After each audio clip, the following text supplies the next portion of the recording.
warm welcome to all the viewers. Friends, in this video, I am going to show you how you can easily run linear mixed model via linear models module in Jamovi software. So, I have previously spoken about what is a linear mixed model. It's also known as multi-level model or hierarchical linear modeling. In this case, we are analyzing the random and the fixed effects at the same time because our data is nested in clusters or in groups. So in case we want to study in a relationship of study hours upon the marks secured by the students, we have collected the data from student community studying in different schools.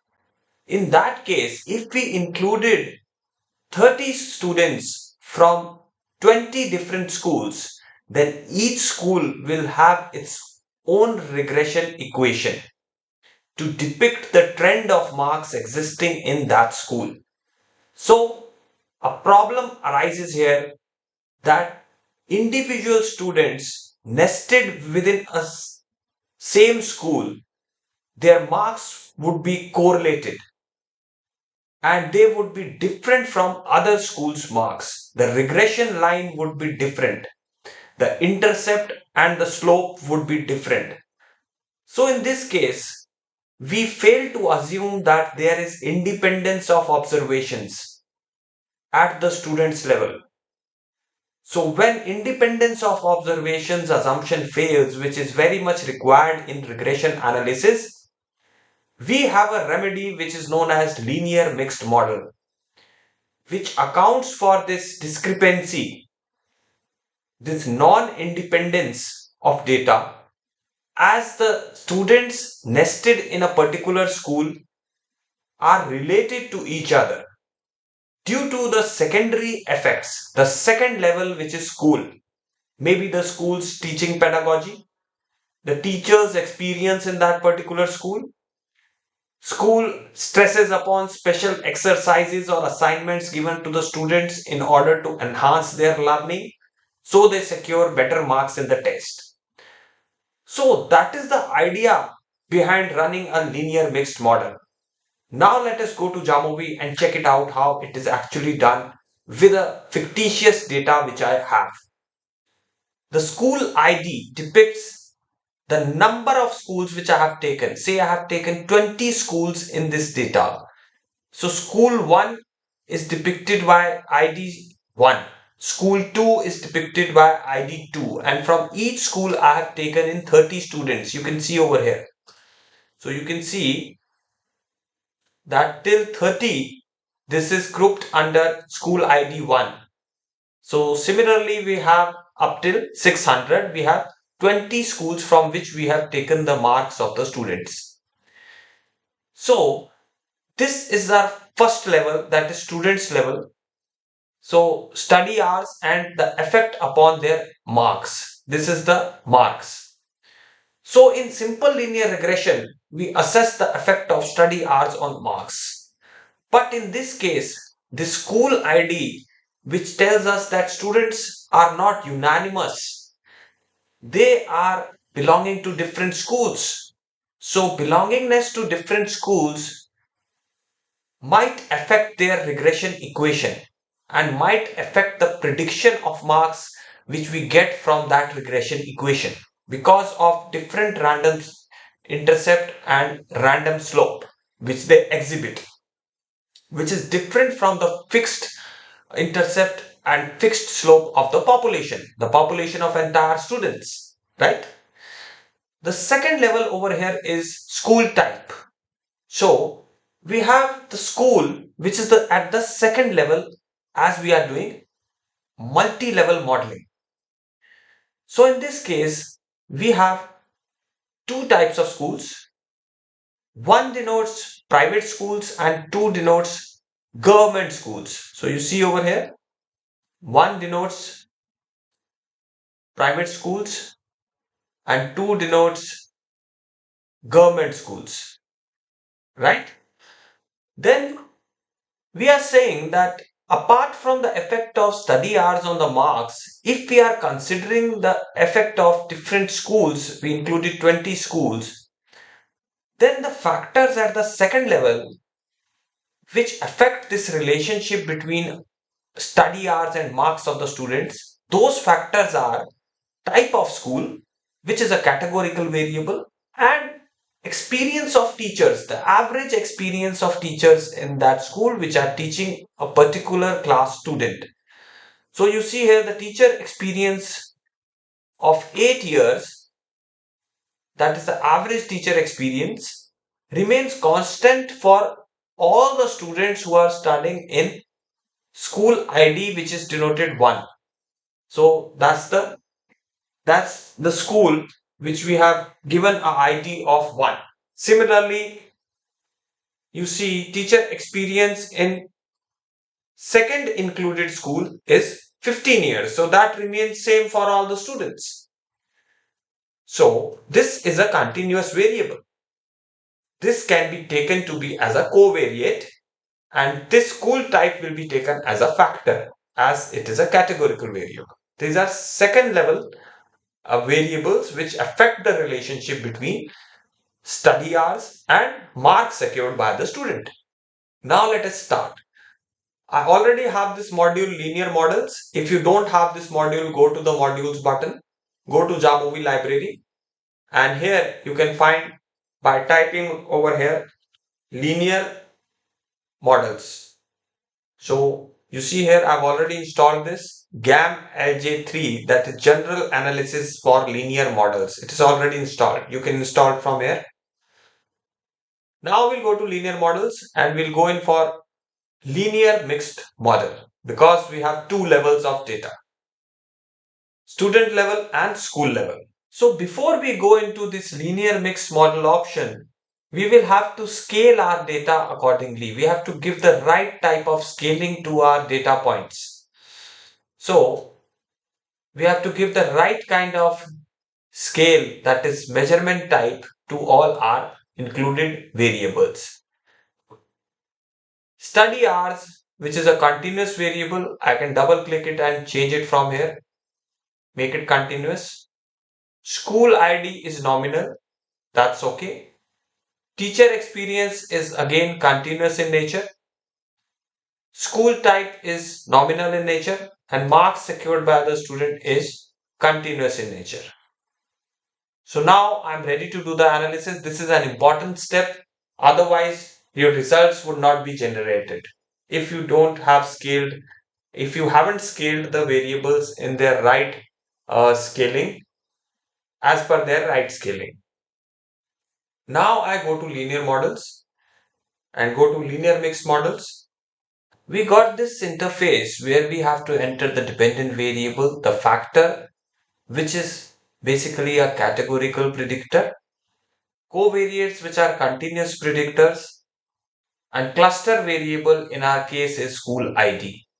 So 20 schools which we have included, each school is represented by a ID 1 to 20. So ranging from 1 to 20. So what we have to do in the first step? We don't have to fill up all these bars in the first go. We will go step by step because we have to understand over here that what is the goal of conducting linear mixed model. That we are trying to know, we are trying to decide upon which model fits the data best. Because we are having a first level and a second level of hierarchy in the data. We are going to ascertain whether the study hours influence the student's marks. This is not enough in this case. As I told you before also, in mixed effect modeling, we cannot assume that all 600 students which are included in this study have a single average score of marks because they all belong to different nested clusters, that is different 20 schools, each having its own regression line with a random intercept and a random slope. So we are trying to assess whether we should go with random intercept model that fits the data best, or we should go with random intercepts and random slopes model to interpret the results of this study. Before we go on to assessing the linear mixed model, we have to decide whether this linear mixed model is appropriate to be applied on this data or not, which we decide by looking at ICC value, this inter-class correlation coefficient value. It tells us that how the data is related within a particular group, and it is different from other groups, right? In this case, how the marks of the students are related within the school and how they are different between the school, other schools, if we compare it with other schools. So ICC value, if we get it greater than 0.05, we can say that we are justifying the use of linear mixed modeling in place of standard linear regression, because there's a good amount of relation between the subjects, between the students belonging to each school within the school, and they are different from others. So for this, we'll have to run a null model. And in null model, we don't include any of the predictors. We just take marks in the dependent variable and we take school ID in the cluster variable. Now, one more thing over here. Restricted maximum likelihood estimation method is prescribed to report the findings once we have selected the model. For now, we are comparing the models because null model will be compared with the next model, that is the first level model. And then the first level model will be compared with the second level model to ascertain which model is the best. So in this case, when we are comparing the models, we use maximum likelihood, not restricted maximum likelihood. Because maximum likelihood estimates both the fixed effects and variance components together, whereas REML estimates the variance components after accounting for the fixed effects. Thus, it gives less biased variance estimates, which we require in reporting the results of the selected model. So, we untick this REML and now it estimates on the basis of maximum likelihood. Confidence intervals, we have selected 95% confidence interval, that is the level of our testing.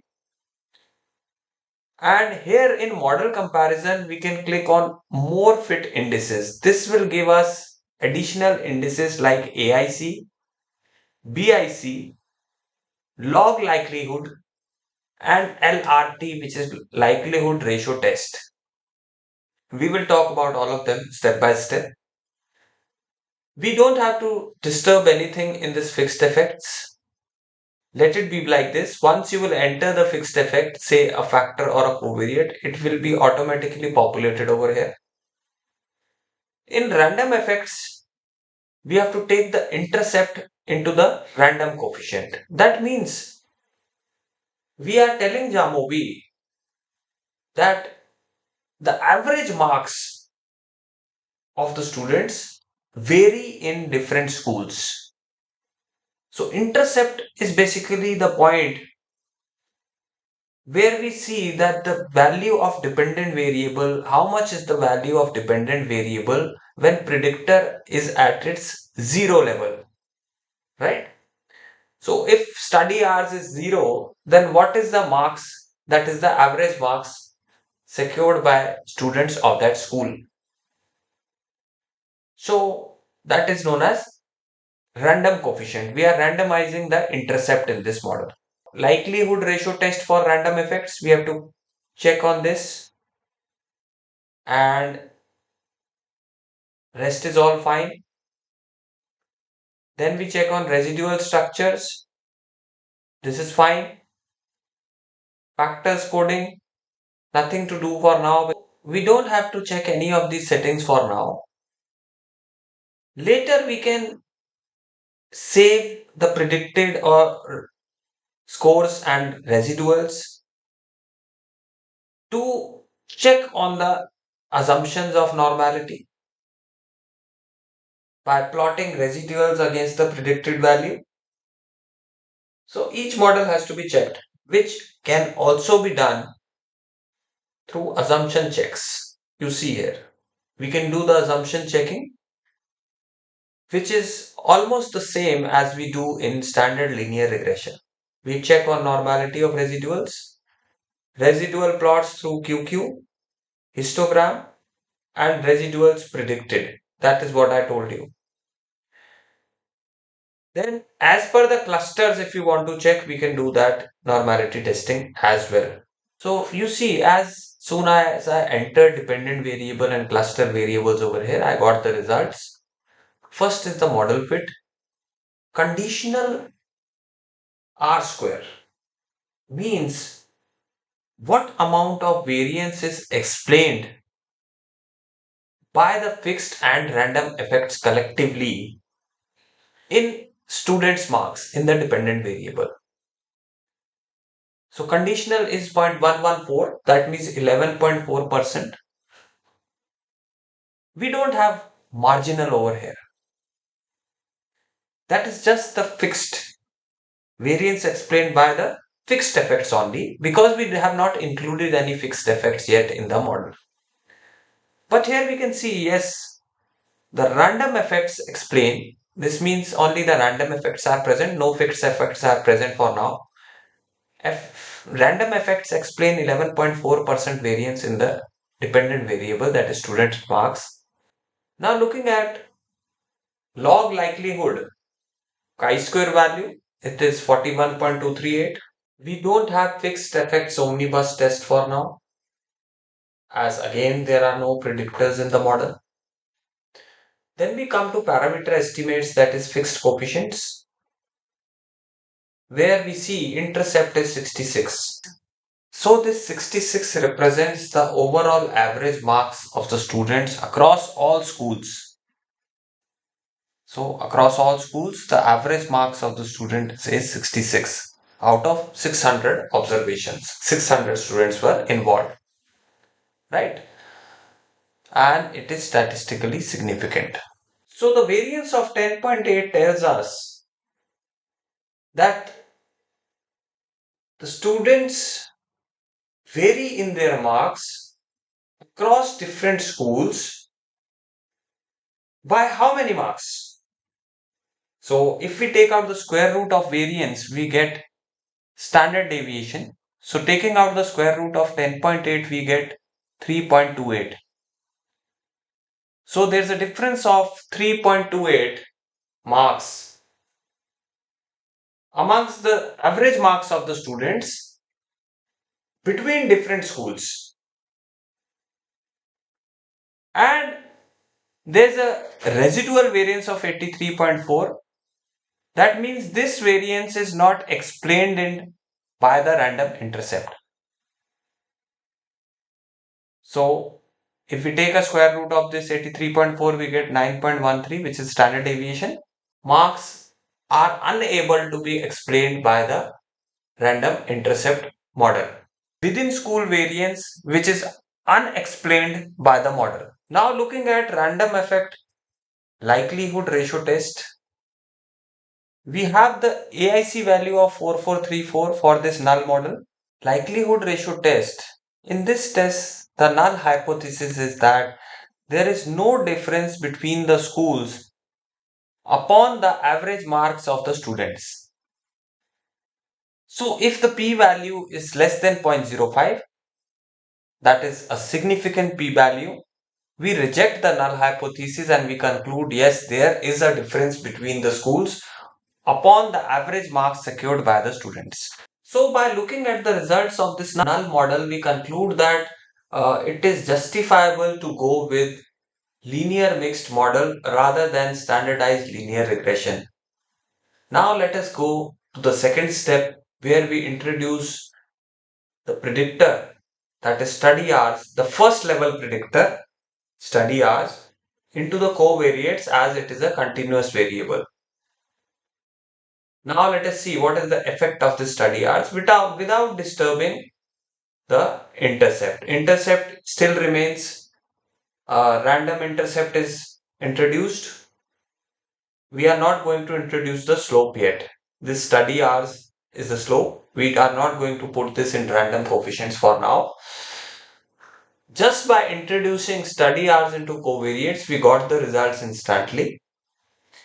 And now you see the conditional R square, which is the variance explained together by fixed and random effects, is 79.4%.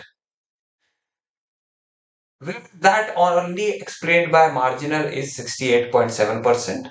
Additional indices like log likelihood. So we got the value minus 1770. And you see AIC. Earlier it was 4400 something and now it is 3547, which is lesser. So it is better. Even the BIC value we got here is 3565. Then looking at fixed effect omnibus test, we see the impact of study hours upon the marks is significant. So this shows us that yes, there is an impact of study hours upon students' marks. Taking into consideration their classification into different schools. So accounting for the fact that students belong to different schools. That is what we have got here in fixed effects omnibus tests. Then we look at parameter estimates, that is fixed coefficients. Intercept remains at 66.01 as we saw in the null model. That is the average score of all the students across all the schools. When X is 0, when study hour is 0. Every extra study hour put in by a student increases the marks by 2.98. This is what we mean by this study hours estimate 2.98.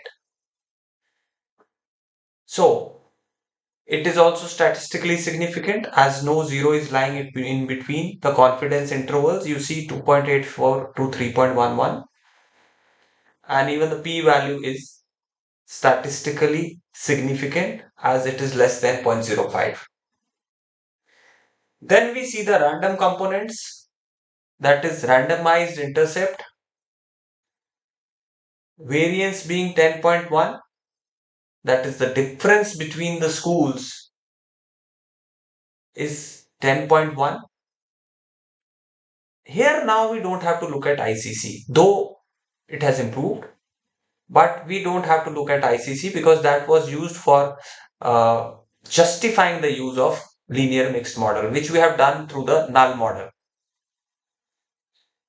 Residual is the unexplained variance is 19.14,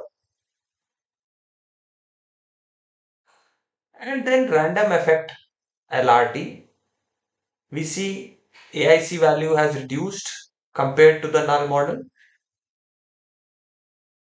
and likelihood ratio test has shown us that it is significant. So that means this model is better than the previous model. So likelihood ratio test shows us that this model, where we have introduced the first level predictor, is better than the null model.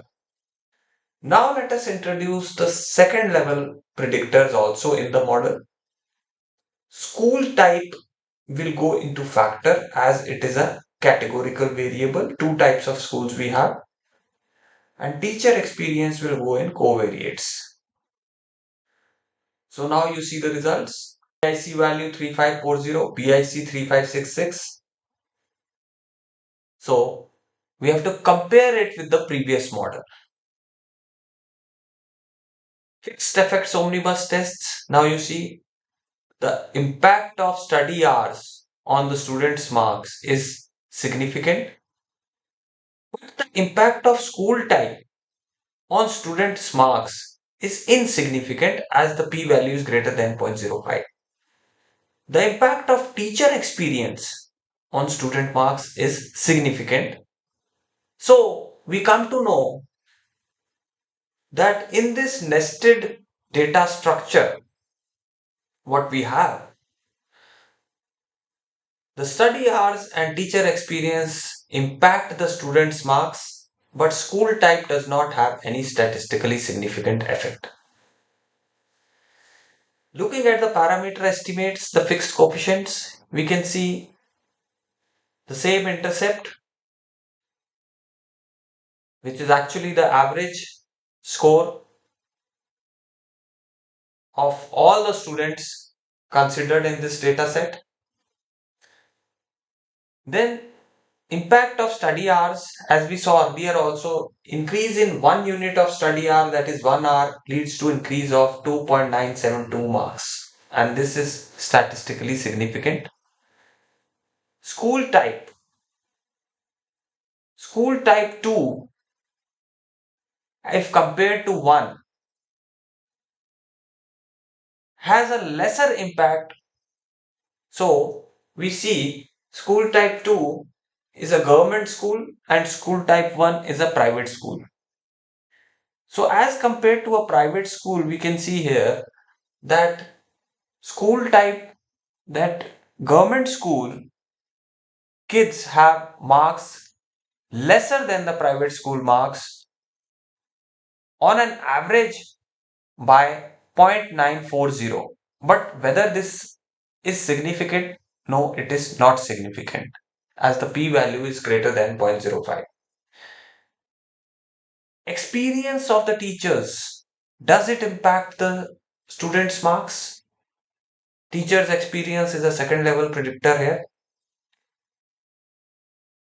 It tells us that increase of teachers' experience by 1 year leads to an increase in marks by 0.457 units.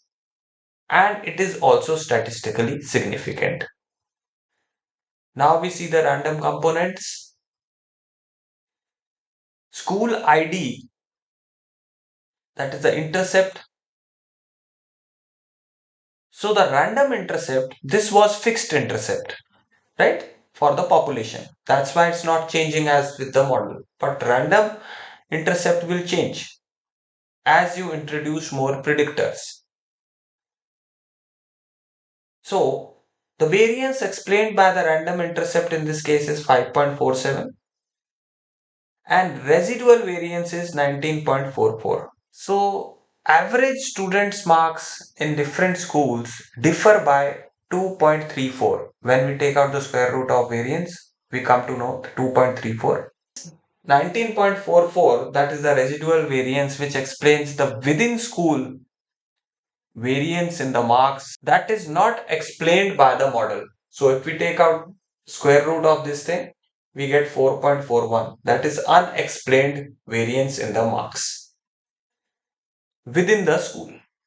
Again, we have to compare this AIC with the previous model. We introduce the second level predictors, that is teacher experience in the covariates as it is continuous and school type in the factors as it is categorical in nature. Now we have to compare the results of this model with the previous one. So we got these results and now let us see whether this is better model than just including the first level predictors. So you see here, when we look at the results, we get to see yes, study hours have a impact upon marks which is significant. Taking into consideration that students are nested in different schools and without taking in the effect of school type and teacher experience. School type and teacher experience effect is controlled. School type effect on marks is insignificant as p value is greater than 0.05. Teacher experience has a significant effect on the student's marks as p value is significant, it is less than 0.05. Now we look at the fixed coefficients or the parameter estimates. Here we see the intercept, the fixed intercept remains at 66 because it's for the entire population of students, entire student sample which is included in our study, that is 600. Now Increase in 1 hour of the study hours leads to increase in 2.972 marks of the students, and it is statistically significant. School type, if we compare the government schools, that is coded as 2, and private school coded as 1, comparing government schools with private schools, the students on an average have a marks of the average marks of the students scored in such schools is less than the private schools by 0.940. But whether this is statistically significant? No, this is not significant as the p-value is greater than 0.05, and even we can see in the 95% confidence intervals that 0 falls in between. Increase in teacher experience by controlling all other factors. We see that increase of 1 year in the teacher's experience leads to increase in 0.457 marks on the average marks of the students being scored, and it is statistically significant. Checking on the random components, we see that intercept explains 5.47 variance and residual variance. So this still shows us that there are between school differences wherein we have the average marks of the students differing between the schools. How many marks? When we square root 5.47, we get 2.34. So the average marks of the students in different schools differ by 2.34 marks. Unexplained is 4.41 marks. So now let us see if we introduced a random slope, whether this unexplained residual variance will be accounted for, will be covered if we include the random slopes. That is the idea behind including random slopes. But first, let us check whether this model is better than the previous model where we just have first level predictors. So you see here AIC value is 3642, which is lower than the previous value. We got somewhere around 3700 in the previous model. And likelihood ratio test is statistically significant, which proves, which tells us that this model fits better to the data as compared to the previous model where we just had first level predictors as the p-value is less than 0.05. So AIC in this case is 3642. If you want to go back and check on the previous, we can just remove teacher experience and school type and we will be able to check it out. So see, it was 3741. So that has reduced when I added teacher experience and school type second level predictors, right? Now, as I told you, now we will see that whether this model is better or introducing the random slopes will cover up this residual uh, explanation of the marks as well. So what I will do is now I'll take the study hours and random slopes. So now I have random intercepts and random slopes in the model. Again, maximum likelihood estimation. All comparisons should be made on maximum likelihood estimation method. Now we see, if we activate the model comparison in Jamovi, it does not show us the comparison between the current model and the immediately previous run model. Rather, it shows us the comparison with the null model. So this is not that meaningful. So I will prescribe you to note down the model fit indices to compare the previous model with the next model. So again, we see that study hours is a significant predictor of students' marks. Teacher experience is a significant predictor of students' marks, but school type is an insignificant predictor of students' marks. Intercept, fixed intercept, you see it's same. It will remain the same because it is collectively calculated for the entire 600 students. Increasing 1 hour of study still lends 2.978 marks extra on an average to the student. Increased 1 year experience of teacher reached 2.336 marks, increase in students' marks. And school type you see here, government schools as compared to private schools. Students studying in government schools have a mark increase of 0.236 on an average, but this is statistically insignificant, right? And as shown to us by lower and upper confidence intervals also, it is insignificant. Between the schools, there is a difference in the average marks scored by the students. As the intercept of 7.087, which if square rooted, we get 2.662. There's a difference of this much marks and between the schools. Impact of study hours on student marks is also different, and it is different by 0.501 marks. This means the relationship of study hours and marks is not identical between the schools.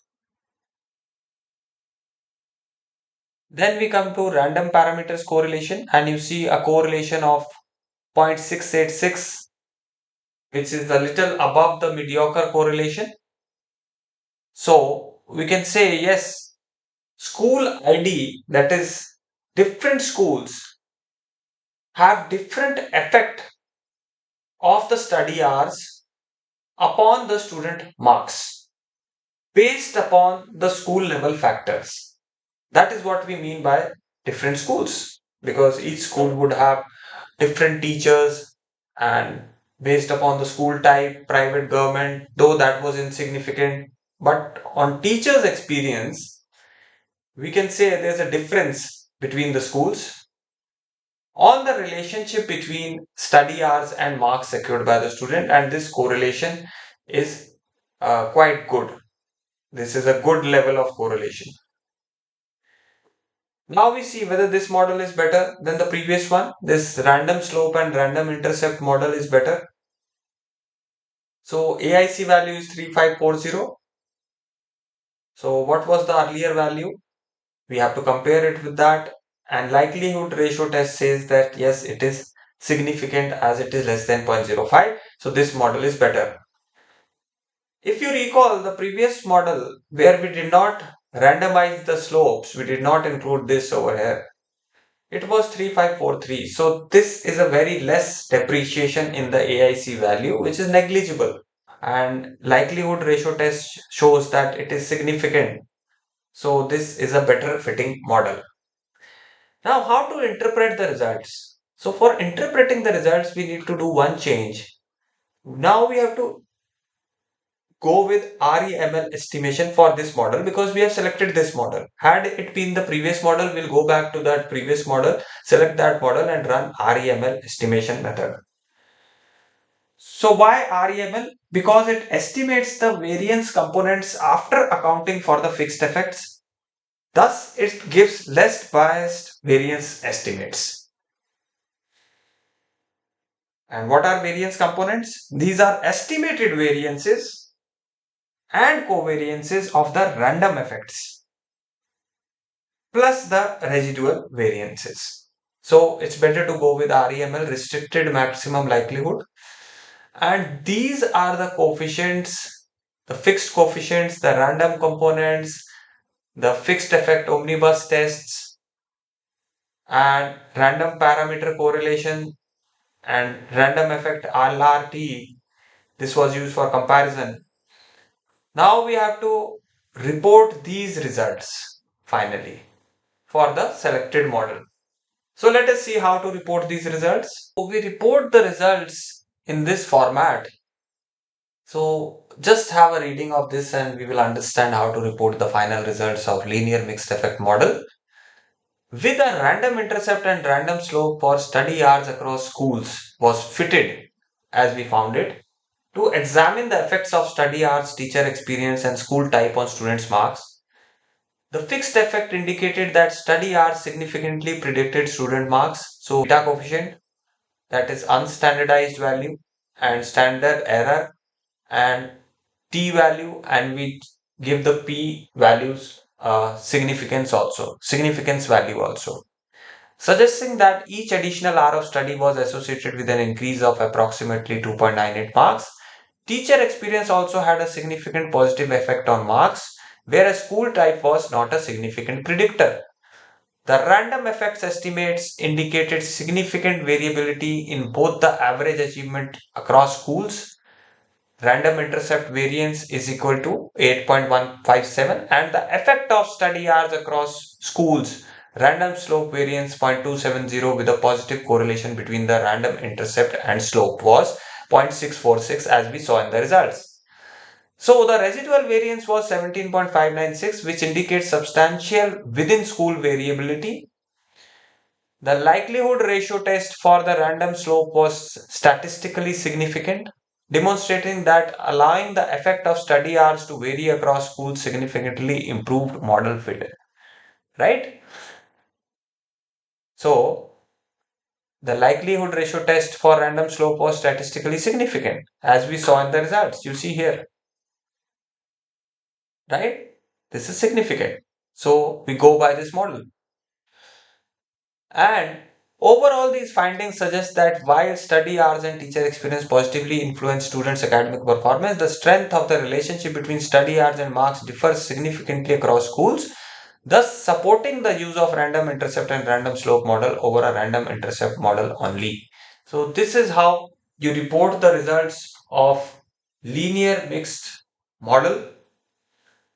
I hope this video was quite informative and useful for you, and you will definitely share it with your friends and faculty colleagues. See you next time with some more informative content. Till then, thanks a lot.